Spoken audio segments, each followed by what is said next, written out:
Natural selection. What is being selected for in natural selection, and what is selecting it? What a good question you ask. Well, this is an example of natural selection. This is a very famous image by our friend Darwin, and the way that species change over time. But first, what is natural selection, and what does it have to do with evolution?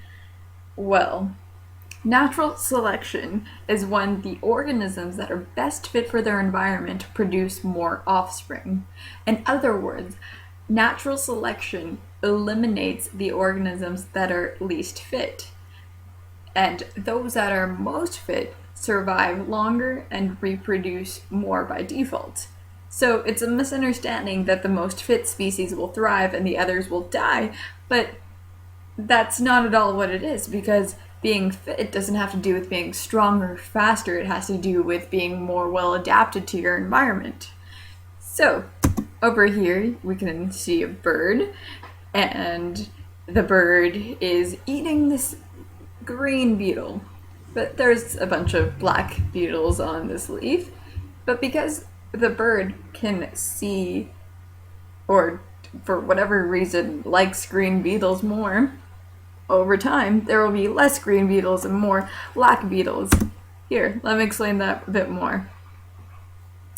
For example, there are less green beetles than black, and that is because more birds eat the green ones. Because of this, the black ones will have more opportunities to reproduce, and by default, will produce more offspring. It is obvious that being a black beetle is an advantageous, can't even say that word, trait, and as a natural result, there will be more black beetles. This is natural selection.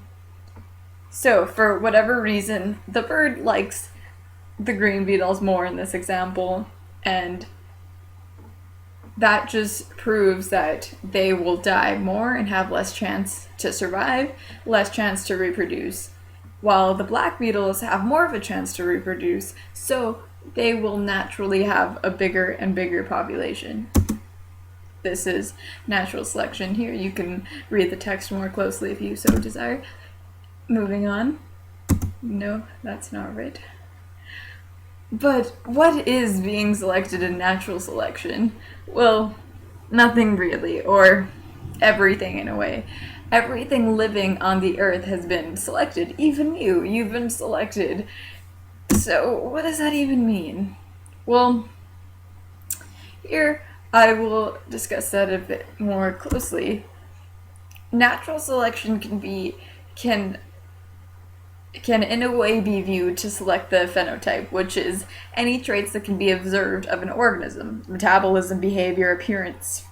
So I'm using this example of me having brown eyes because boys are attracted to me because I have brown eyes, a phenotype. Because boys are more attracted to me, I will reproduce with them more, and let's just say for this example, boys don't like girls with green eyes, so they kill them more frequently.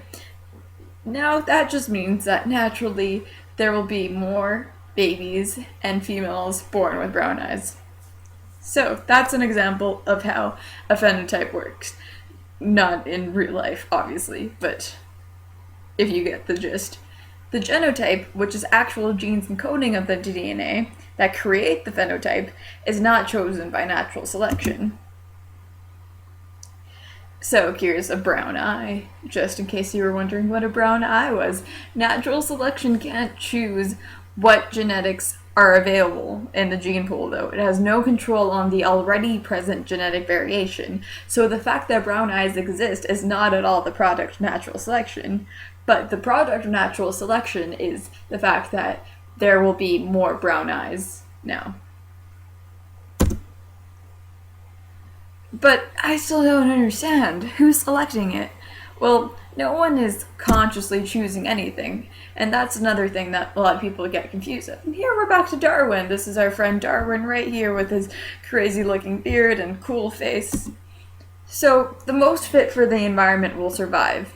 That process of how organisms thrive and reproduce itself is what is selecting which organisms will continue to live. For Darwin, For Darwin, survival of the fittest and natural selection were synonymous. The term fitness lacks a straightforward definition and is not entirely based on the qualities of the organism.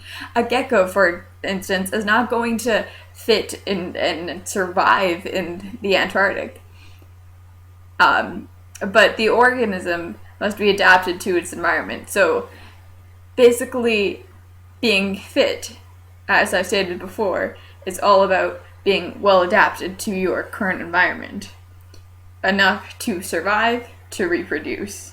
No organism can be prepared for every environmental change, natural disasters, or other changes in the environment, such as the introduction of a new predator. So, because of this, that can reduce the population of any organism that we would normally call fit. Which means that at any given point, the natural selection will act again and again if there is something new that is being introduced to the environment that makes species more fit or less fit.